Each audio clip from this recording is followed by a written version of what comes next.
Hey,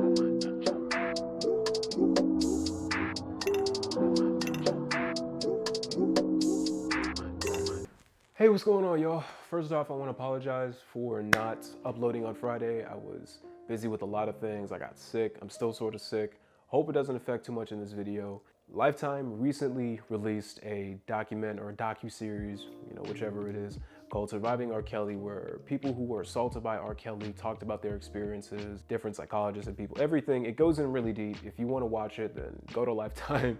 In this video, I want to focus though on one singular question, and it's, should you separate the art from the artist? In my opinion, no.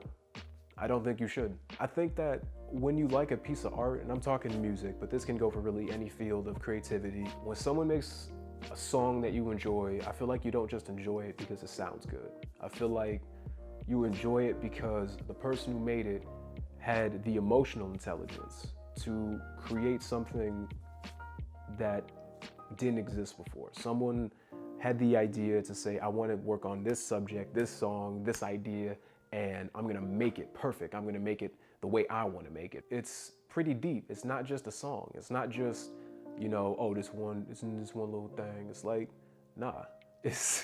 And I feel like cancel culture is weird as hell. Like I don't appreciate cancel culture.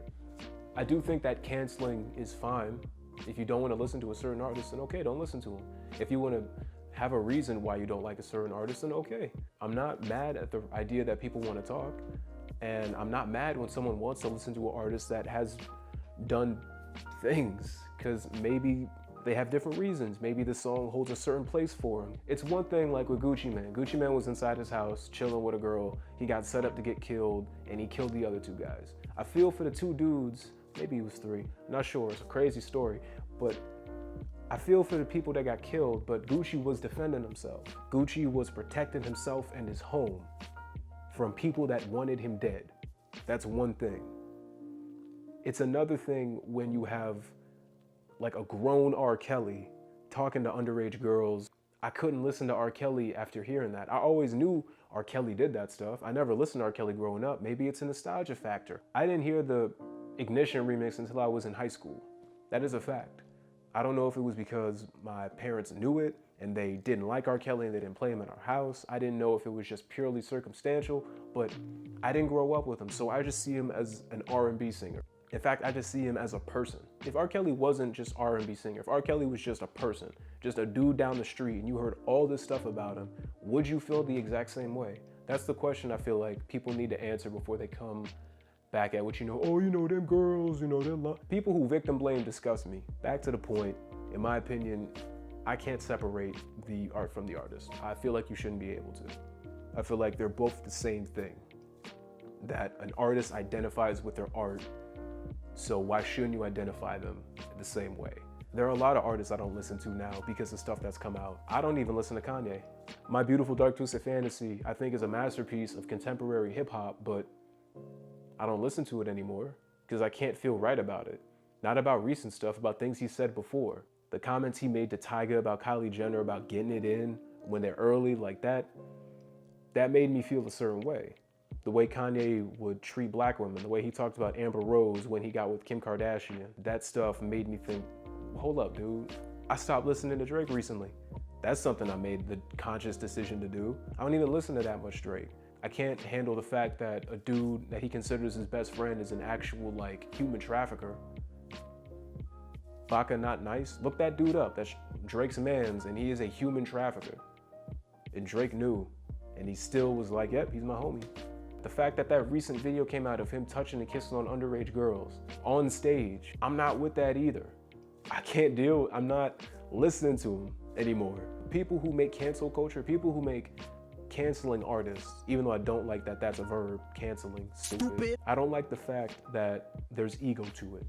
There is no ego. Because now I can't listen to any Drake stuff and not imagine him texting a 14-year-old Millie Brown or something about relationships. You're 30 years old, bro. What are you doing? I don't support Ian Connor anymore. I used to when he first came out, when he was with ASAP and them, and I thought, okay, this is great. Because I was getting into fashion. I was thinking hip hop is really becoming a space for fashion experimentation.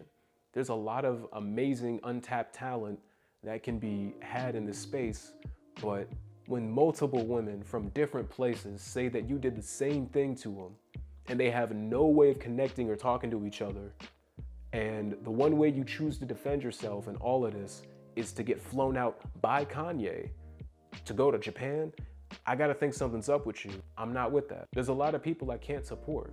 Really what it comes down to is support, in my opinion, especially with like streaming. Before you would just buy the album and now you have the album. Like they got their sale and you're getting your enjoyment. But now it's streaming. Every time you listen to a certain song, whether you got Spotify or Apple Music or whatever, they're getting paid. And something feels weird to me about knowing that a person has like caused trauma to somebody, someone that has done any sort of assault in that nature, and to know that I'm virtually giving them money by listening, that throws me off. I can't do that. I truly believe that people can change. The only time I really cancel people is when they've shown me that they don't want to change. In conclusion, no, I don't think you should be able to separate the art from the artist. But I'm not saying you can't enjoy nothing.